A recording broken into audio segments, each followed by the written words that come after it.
The British are setting you up to fail. So we all know Big Ben, right? This beautiful clock tower. Wrong, it's not Big Ben. That's actually Queen Elizabeth Tower.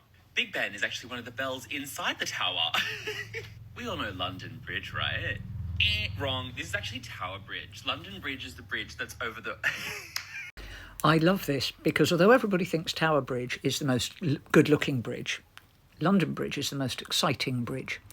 For a long time, there has been a rumour that an American bought it by mistake, thinking it was Tower Bridge. That's not true. You don't buy a huge bridge not knowing which bridge you're buying. But the story behind it is really interesting.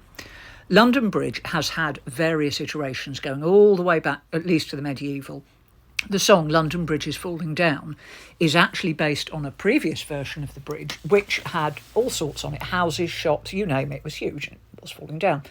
The one that was sold to America was built in 1831 and it was designed by a guy called John Rennie.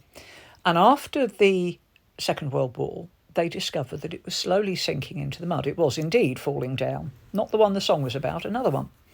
And the idea was it was too expensive to sort it out. So the City of London decided that the best thing to do would just be to remove the bridge altogether and build a more modern one that was wider and able to take motor traffic and modern whatever.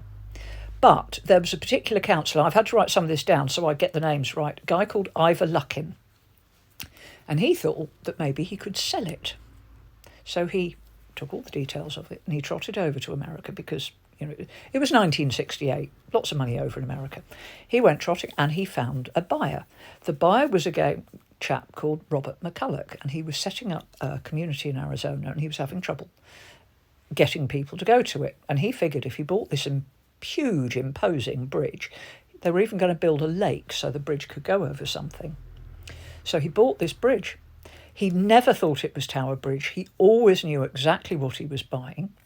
And he bought this massive, great big bridge, and it was transported over to Arizona, where I assume it's still... I mean, I actually don't know if it's still there. Maybe it is, maybe it isn't, I don't know. But that was in 1968, so a little while ago. I mean, hopefully it's still there, because it was still, you know, reasonable.